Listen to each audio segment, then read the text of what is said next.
Hello friends, units and measurement का ये fifth video है और इसमें हम लोग पढ़ेंगे एप्लीकेशन ऑफ डायमेंशन।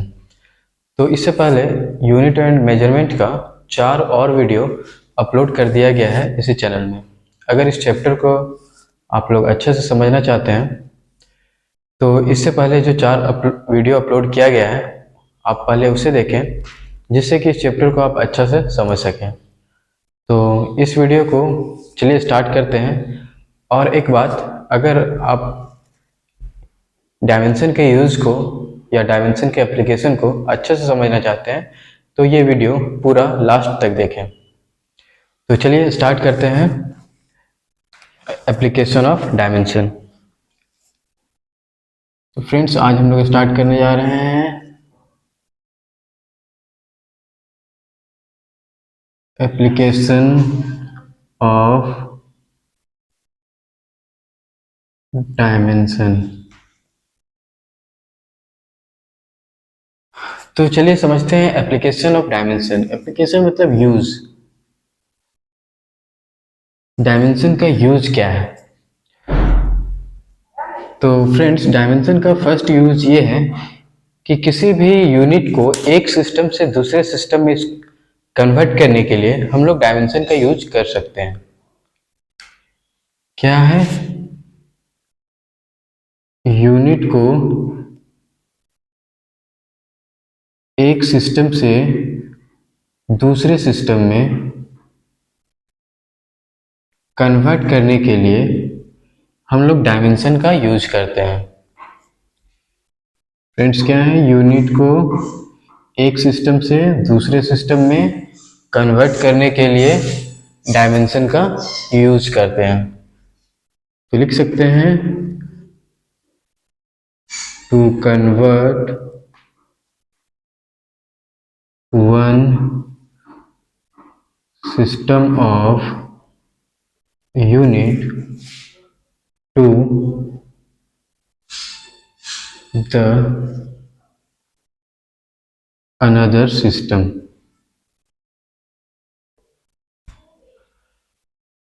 तो फ्रेंड्स, ये फर्स्ट पॉइंट है।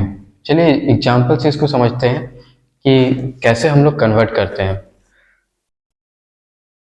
तो यहाँ पे फ्रेंड्स, मेन जो पॉइंट है वो ये है कि किसी भी फिजिकल क्वांटिटी का जो मैग्नीट्यूड होता है, चाहे वो किसी भी सिस्टम में हो, वो सेम होता है।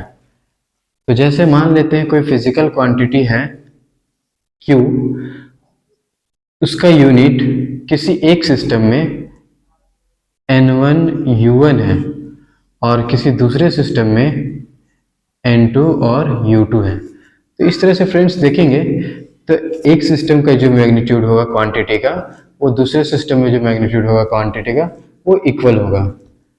तो इसके हेल्प से अगर हम लोग N2 का वैल्यू कैलकुलेट करना चाहेंगे तो वो होगा N1 U1 बाय, ये क्रॉस मल्टीप्लाई हो जाएगा, बाय U2। तो फ्रेंड्स, यहाँ से एक फॉर्मूला आता है N2 equals to N1 into U1 bye U2।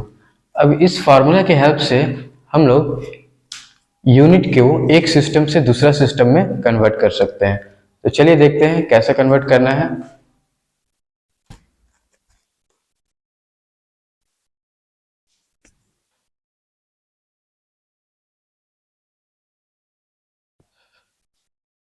Friends, example लेते हैं।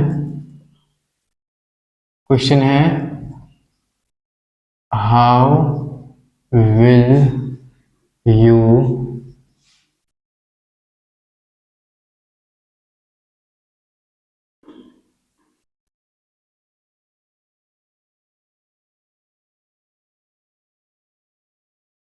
convert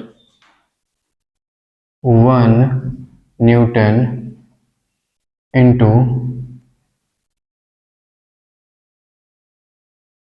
dine. एक न्यूटन को डाइन में कैसे कन्वर्ट करेंगे, ये है क्वेश्चन। तो फ्रेंड्स, यहाँ गिवन अगर लिखेंगे तो गिवन क्या है? 1 न्यूटन को डाइन में न्यूटन का वैल्यू डाइन में कितना आएगा ये बताना है। तो देखेंगे तो न्यूटन जो है वो एसआई यूनिट है और डाइन जो है वो सीजीएस यूनिट है। तो इस तरीके से अगर हम लोग यूज करेंगे डायमेंशन तो न्यूटन के लिए लिखेंगे mL/T-2 और डाइन भी फोर्स का ही यूनिट है, इसलिए इसके लिए भी डायमेंशन लिखेंगे mL/T-2। तो यहाँ पे ये m1 L1 और T1 होगा, यहाँ पे m2 L2 और T2। इस तरह से फ्रेंड्स फॉर्मूला यूज करेंगे N2 equals to N1 into U1 bye U2। तो यहाँ पे अगर देखेंगे तो N1 का वैल्यू है 1 और N2 का वैल्यू क्या होगा ये फाइंड करना है। तो N1 का वैल्यू पुट करेंगे 1, U1 का वैल्यू M1 L1 T1 का पावर -2 और U2 का वैल्यू M2 L2 T2 का पावर -2। इस तरह से फ्रेंड्स अब यहाँ ध्यान देने वाली बात यह है कि m जो है वो मास को रिप्रेजेंट करता है जिसका यूनिट होता है kg, L1 जो है वो लेंथ को रिप्रेजेंट करता है जिसका यूनिट होता है मीटर SI में, और टाइम जो है वो सेकंड को रिप्रेजेंट करेगा, t जो है वो सेकंड को टाइम को रिप्रेजेंट करेगा जिसका यूनिट होगा सेकंड। इसी तरह यहाँ पे सीजीएस में है m जो है वो मास को रिप्रेजेंट करेगा, सीजीएस में मास का यूनिट ग्राम, L2 जो है वो लेंथ को रिप्रेजेंट करेगा जिसका यूनिट होगा सेंटीमीटर सीजीएस में, और t जो है वो टाइम को रिप्रेजेंट करेगा जिसका यूनिट है सेकेंड। तो इस तरह से फ्रेंड्स ये सब का वैल्यू यहाँ पे हम लोग पुट करेंगे।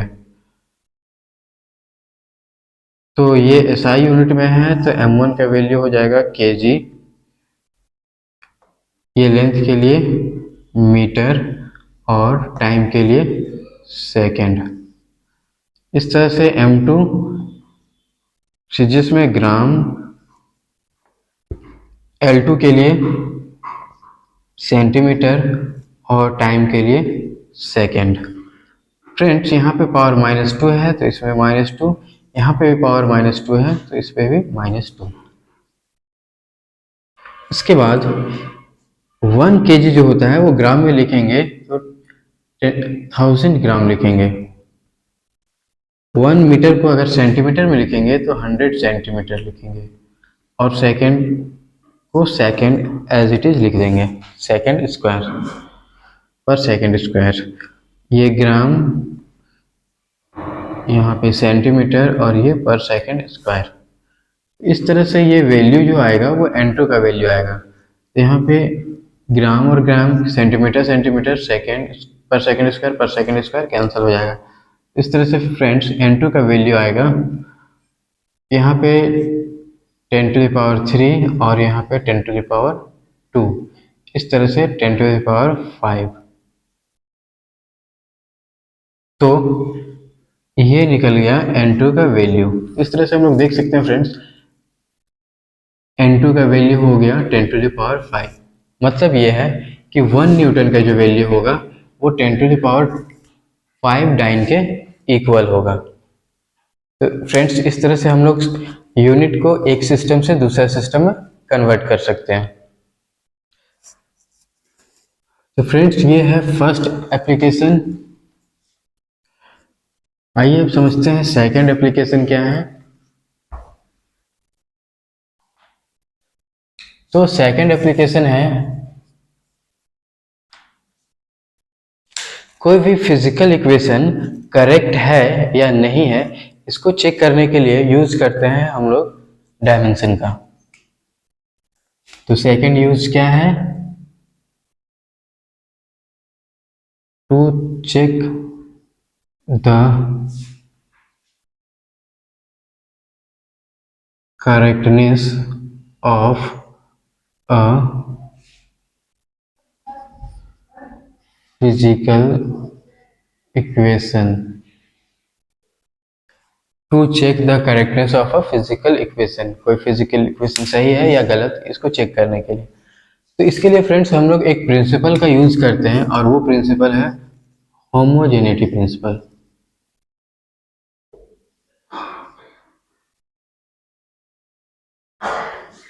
होमोजेनिटी प्रिंसिपल, आइए समझते हैं होमोजेनिटी प्रिंसिपल क्या है। तो होमोजेनिटी प्रिंसिपल का स्टेटमेंट ये है कि कोई भी फिजिकल इक्वेशन करेक्ट होगा अगर फिजिकल इक्वेशन का दोनों साइड का डायमेंशन इक्वल होगा।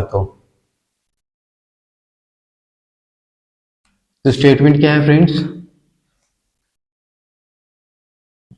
That physical equation will be correct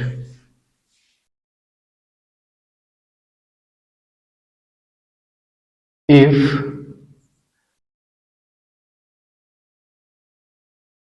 dimension of both side of physical equation are same and numerical value need not be same। और न्यूमेरिकल वैल्यू सेम हो या नहीं हो उससे कोई फर्क नहीं पड़ता है, बस ये देखना होता है कि कोई भी फिजिकल इक्वेशन के दोनों साइड का dimension, dimension of both side, वो सेम है या नहीं। अगर सेम है तो वो फिजिकल इक्वेशन डायमेंशनली करेक्ट होगा। तो चलिए इसको भी एग्जांपल से समझते हैं।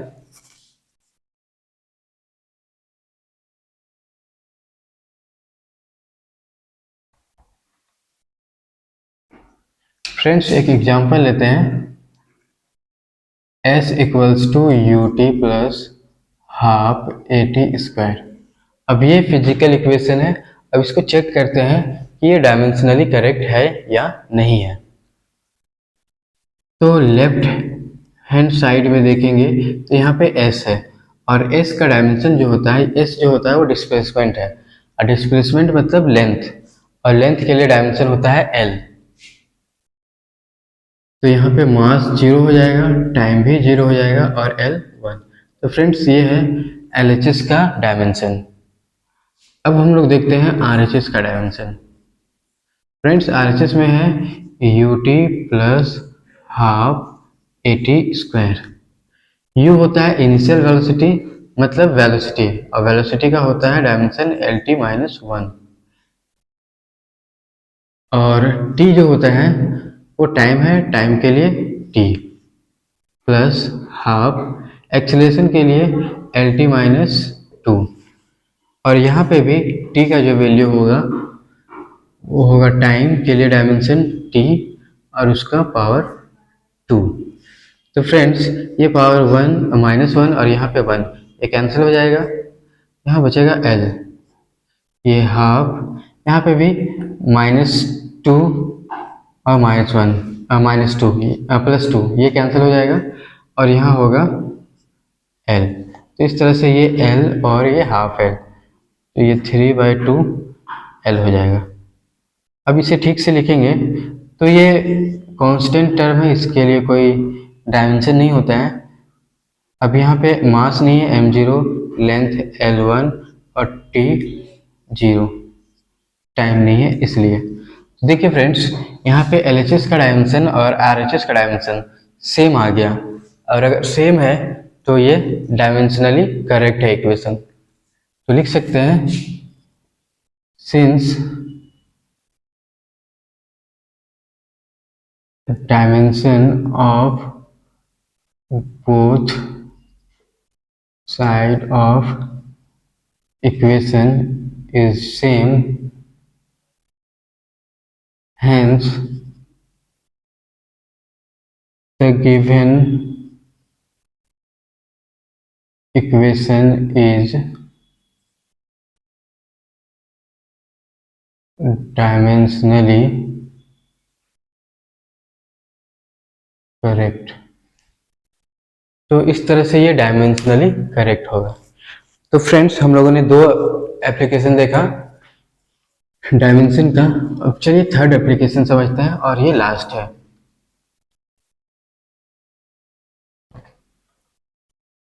फ्रेंड्स, थर्ड एप्लीकेशन ये है कि अगर कोई फिजिकल क्वांटिटी किसी 2 या 3 फैक्टर पर डिपेंड करता है, तो उससे हम लोग फार्मूला कैसे डिराइव करेंगे, ये देखना है।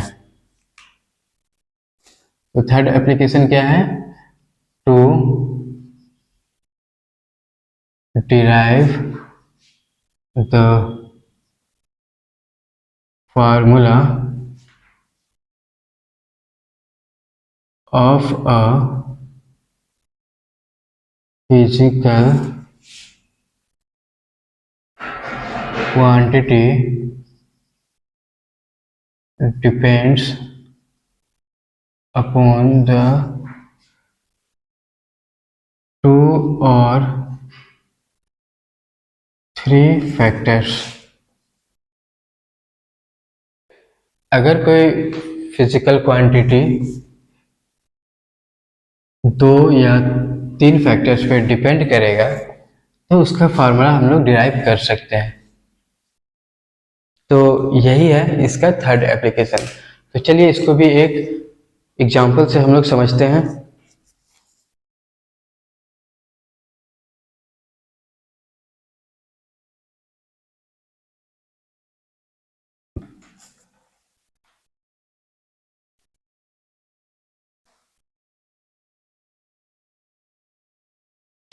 चलिए फ्रेंड्स, एक क्वेश्चन लेते हैं। Derive the formula for time period of a simple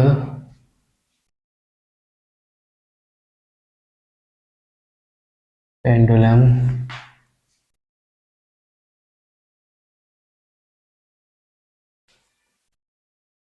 which may depends upon the mass of bob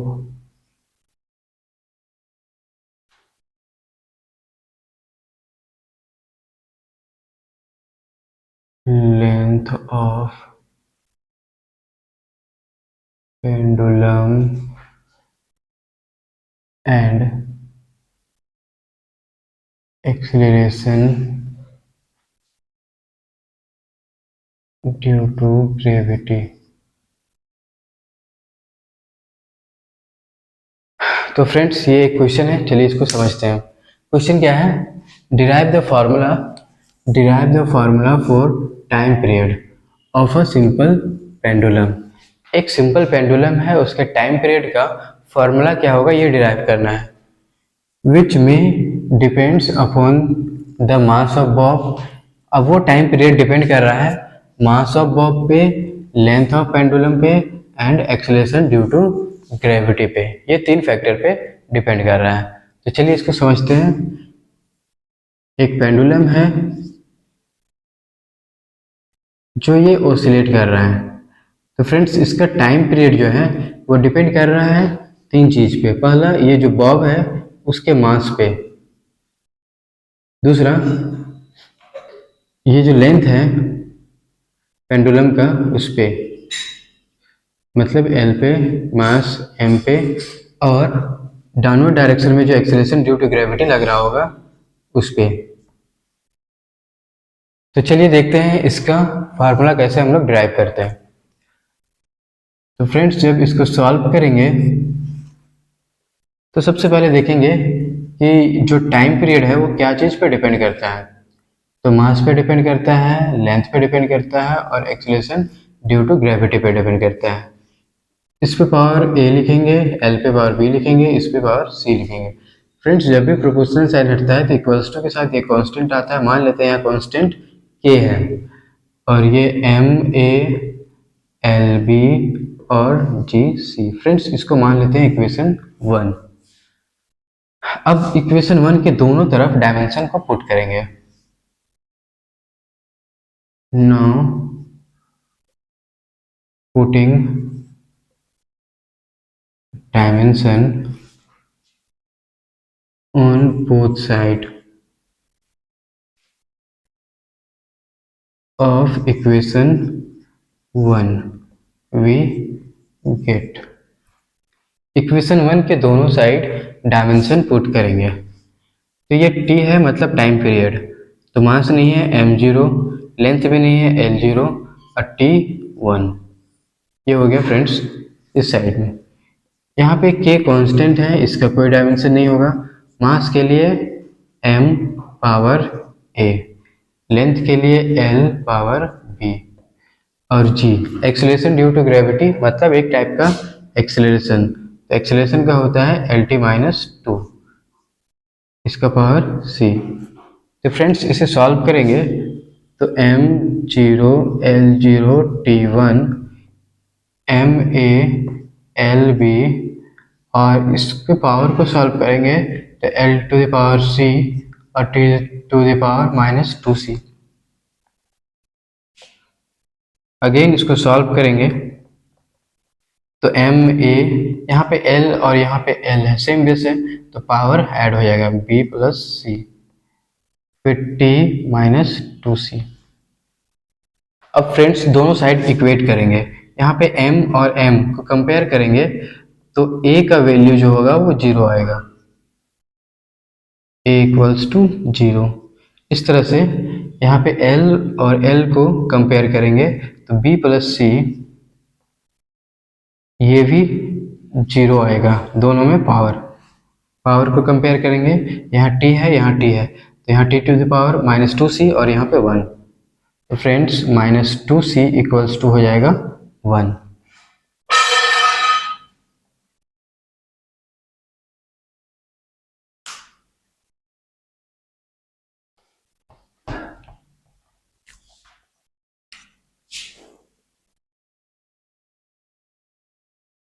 अब यहाँ से सॉल्व करेंगे -2c इक्वल्स टू 1 तो c इक्वल्स टू -1/2। इस तरह से c का वैल्यू आ गया -1/2। अब c का वैल्यू अगर -1/2 आ गया तो यहाँ पे पुट करेंगे एंड b, यहाँ पे c का वैल्यू -1/2 इक्वल्स टू 0। तो इस तरह से फ्रेंड्स b का वैल्यू 1/2। तो फ्रेंड्स e का वैल्यू यहाँ पे 0 है, b का वैल्यू 1/2 है एंड c का वैल्यू -1/2 है। तो ये तीनों वैल्यू को यहाँ पे इक्वेशन 1 में पुट करेंगे।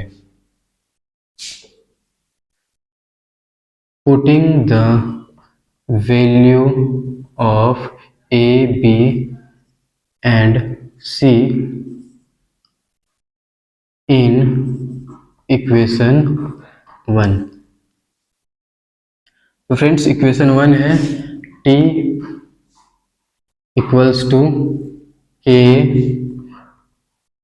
m, a में पावर जो है यहाँ पावर a है, a का वैल्यू 0 है, फिर l यहाँ पावर b है, b का वैल्यू 1/2 है एंड g और g का पावर c है और c का वैल्यू है -1/2। तो k किसी भी चीज का पावर अगर 1 होता है फ्रेंड्स तो उसका वैल्यू होता है, सॉरी किसी भी चीज का पावर अगर 0 होता है तो उसका वैल्यू होता है 1। यहाँ पे l का पावर 1/2 और ये पावर माइनस में है तो इसको नीचे ले जाएंगे तो पावर 1/2। तो इस तरह से फ्रेंड्स दोनों में पावर 1/2 है और 1/2 पावर को हम लोग लिख सकते हैं रूट में, और दोनों में वो रूट है, दोनों में पावर है तो इस तरह से l/g। और ये फ्रेंड्स ये जो कांस्टेंट है कि इसके यहाँ पे पेंडुलम के लिए लेते हैं 2 पाई। तो इस तरह से 2 pi equals t equals to 2 pi under root l/g। तो ये एक फार्मूला डिराइव होता है सिंपल पेंडुलम के लिए। तो इस तरह से फ्रेंड्स हम लोग डायमेंशन का यूज करते हैं। तो डायमेंशन का बेसिकली 3 टाइप का यूज है। तो आज के इस वीडियो के लिए इतना ही। अगर वीडियो आपको अच्छे से समझ में नहीं भी आया हो तो आप इस वीडियो को पॉज करके आप इसको दोबारा से देख सकते हैं, जिससे कि वीडियो और अच्छे से आपको समझ में आए। तो फ्रेंड्स आज के लिए इतना ही। अगर वीडियो अच्छा लगा हो तो लाइक, शेयर और सब्सक्राइब जरूर करें। Thank you.